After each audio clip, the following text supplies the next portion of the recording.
Assalamualaikum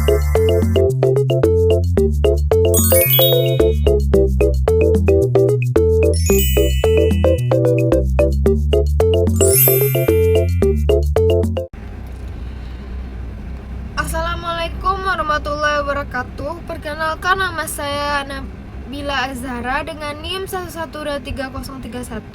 Di sini saya akan mereview materi-materi yang ada di hukum acara peradilan agama. Baik, di sini saya akan menjelaskan mengenai hukum acara peradilan agama adalah seperangkat aturan hukum yang mengatur cara atau mengajukan, memeriksa, memutuskan, hingga melaksanakan putusan perkara di lingkungan peradilan agama, yang mana adalah tata cara seperkara agar hak dan kewajiban menurut hukum Islam dapat ditegakkan dengan benar.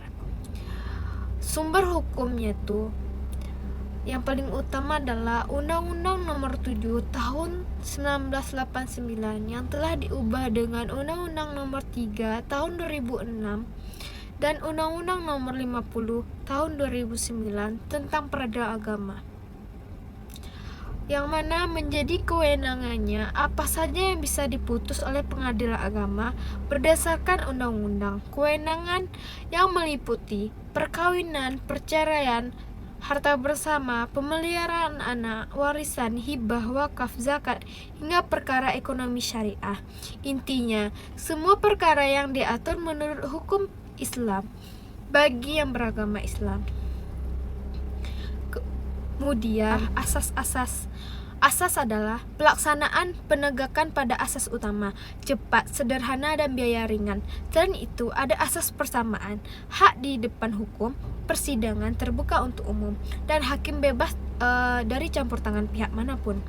Perkara gugatan ataupun permohonan ada dua jenis utama. Perkara gugatan yang bersifat sengketa, artinya ada dua pihak yang berselisih, penggugat melawan tergugat, contohnya cerai gugat atau gugatan waris. Perkara permohonan yang bersifat sepihak, tidak ada perselisihan. Permohonan hanya meminta penetapan hukum, contohnya isbat nikah dan dispensasi nikah. Prosedur dan ekor untuk mengajukan perkara, langkahnya membuat surat gugatan, permohonan, atau mendaftarkan di kepaniteraan dan bayar panjar biaya. Sekarang dengan cara mudah bisa dilakukan secara daring melalui e-court, yaitu lewat pendaftaran online, kemudian membayar dengan cara online, hingga pelayanan dokumen bisa diakses secara elektronik. Upaya perdamaian. Sebelum masuk persidangan, ada kewajiban hukum, yaitu upaya perdamaian. Tujuannya agar sengketa selesai dengan damai tanpa putusan hakim. Manfaatnya yaitu supaya lebih cepat, hemat biaya, dan hubungan antar pihak tetap terjaga lebih baik. Prosedur mediasi itu cara utamanya melalui mediasi dipimpin oleh mediator netral. Jika berhasil, dibuat akta perdamaian yang sekuatnya dengan cara putusan pengadilan. Jika gagal, barulah perkara dilanjutkan ke persidangan. Persiapan dan pelaksanaannya. Sebelum sidang, pengadilan akan memanggil para pihak. Persidangan perjalanan dengan prinsip lisan terbuka dan langsung ke tahapannya.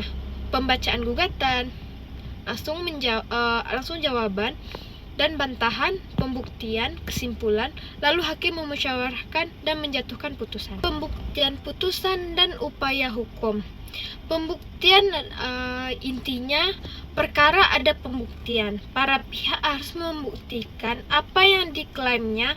Alat bukti yang sah meliputi: yang pertama, tertulis, paling kuat terutama akta resmi.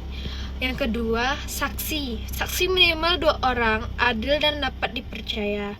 Yang ketiga, ada yang pengakuan dan sumpah sangat memikat secara hukum. Yang keempat, pemeriksaan setempat, jika perlu melihat langsung lokasi ataupun benda yang disengketakan. Putusan pengadilan, hasil akhir adalah putusan. Ada yang berbagai jenis putusan akhir, putusan verdict, hingga putusan perdamaian. Strukturnya membuat fakta, pertimbangan hukum, dan amar keputusan. Setelah berkekuatan hukum tetap, putusan wajib dipatuhi. Upaya hukum. Jika merasa keberatan, bersedia upaya hukumnya, yaitu banding, diajukan ke pengadilan tinggi, atau kasasi, diajukan ke Mahkamah Agung untuk memeriksa penerapan hukum.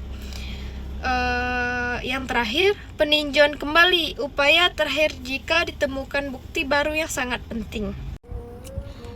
Alasan yang dibenarkan untuk cerai gugat yaitu suami melakukan kekerasan dalam rumah tangga. Suami meninggalkan istri 2 tahun berturut-turut. Suami menyakiti hati dan melalaikan kewajiban sebagai seorang suami dan terjadi perselisihan terus-menerus. Kemudian isbat nikah. Isbat nikah yaitu pengesahan nikah yang tidak tercatat di kantor urusan agama meskipun secara syariat Islam sah dan mematuhi rukun yang syarat. Tujuannya agar nikah diakui negara secara hukum untuk keperluan pembuktian akta nikah, akta kelahiran anak, waris, perceraian, dan administrasi lainnya. Yang mana syaratnya tuh pembuktian minimal 2 orang saksi yang hadir saat akad nikah, surat keterangan dari tokoh masyarakat ataupun agama, pernyataan tertulis kedua mempelai.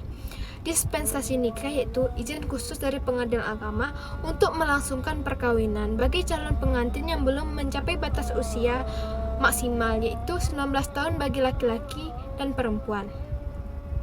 Yang mana syarat dikabulkannya dapat alasan mendesak dan kepentingan yang kuat. Calon pengantin sudah matang jiwa raga, tidak ada paksaan dari pihak manapun, ada jaminan kesejahteraan rumah tangga ke depannya, dan mendapatkan surat penolakan dari KUA karena alasan usia. Izin poligami. Permohonan izin poligami di pengadilan agama bagi suami yang ingin beristri lebih dari 1 orang secara sah menurut hukum dan syariat. Baik, penjelasan terakhir mengenai perkara khusus di pengadilan agama. Cerai talak yaitu permohonan perceraian diajukan oleh suami sebagai pemegang hak talak untuk menyatakan ikrar talak di hadapan sidang pengadilan agama. Yang mana berstatus permohonan bukan gugatan, hak dasar suami tetapi harus melalui pengadilan, tidak boleh sembarangan diucapkan di luar sidang. Tujuannya agar talak memiliki kekuatan hukum resmi dan tercatat. Akibat hukumnya, putusnya perkawinan, pengaturan nafkah istri iddah, hadanah anak, dan pembagian harta bersama. Cerai gugat yaitu permohonan perceraian diajukan oleh istri dengan alasan yang sah menurut hukum karena istri tidak memiliki hak talak secara langsung. Alasan yang dibenarkan untuk cerai gugat yaitu suami melakukan kekerasan dalam rumah tangga. Suami meninggalkan istri 2 tahun berturut-turut. Suami menyakiti hati dan melalaikan kewajiban sebagai seorang suami dan terjadi perselisihan terus-menerus. Kemudian isbat nikah. Isbat nikah yaitu pengesahan nikah yang tidak tercatat di kantor urusan agama meskipun secara syariat Islam sah dan mematuhi rukun yang syarat. Tujuannya agar nikah diakui negara secara hukum untuk keperluan pembuktian akta nikah, akta kelahiran anak, waris, perceraian, dan administrasi lainnya. Yang mana syaratnya tuh pembuktian minimal 2 orang saksi yang hadir saat akad nikah, surat keterangan dari tokoh masyarakat ataupun agama, pernyataan tertulis kedua mempelai. Dispensasi nikah yaitu izin khusus dari pengadilan agama untuk melangsungkan perkawinan bagi calon pengantin yang belum mencapai batas usia maksimal yaitu 19 tahun bagi laki-laki dan perempuan. Yang mana syarat dikabulkannya dapat alasan mendesak dan kepentingan yang kuat. Calon pengantin sudah matang jiwa raga, tidak ada paksaan dari pihak manapun, ada jaminan kesejahteraan rumah tangga ke depannya, dan mendapatkan surat penolakan dari KUA karena alasan usia. Izin poligami. Permohonan izin poligami di pengadilan agama bagi suami yang ingin beristri lebih dari 1 orang secara sah menurut hukum dan syariat. Talak poligami ada persetujuan istri pertama atau alasan sah jika istri tidak dapat memberi persetujuan. Terdapat jaminan mampu berlaku adil secara materi dan batin, mampu menafkahi seluruh istri dan anak. Tidak ada larangan agama, ada alasan yang dibenarkan. Misalnya, istri sakit parah, mandul, atau tidak dapat menjalankan kewajibannya sebagai seorang istri. Kemudian gugatan waris. Perkara gugatan untuk menyelesaikan sengketa mengenai pembagian harta peninggalan, siapa saja ahli waris yang berhak dan berapa bagian masing-masing menurut hukum Islam. Yang sebagai objeknya itu penetapan ahli waris, penentuan bagian masing-masing menurut faraid, pembagian harta peninggalan, dan sengketa wasiat hibah ataupun hutang yang berkaitan dengan warisan. Yang mana ciri khususnya tuh berstatus gugatan karena biasanya tuh mengandung perselisihan. Dasar pembagian pengaju kepada aturan Islam sesuai dengan perundang-undangan nasional. Sekian penjelasan materi yang saya sampaikan. Jika ada yang kurang, saya mohon maaf. Wabillahi taufiq wa hidayah. Wassalamualaikum warahmatullahi wabarakatuh.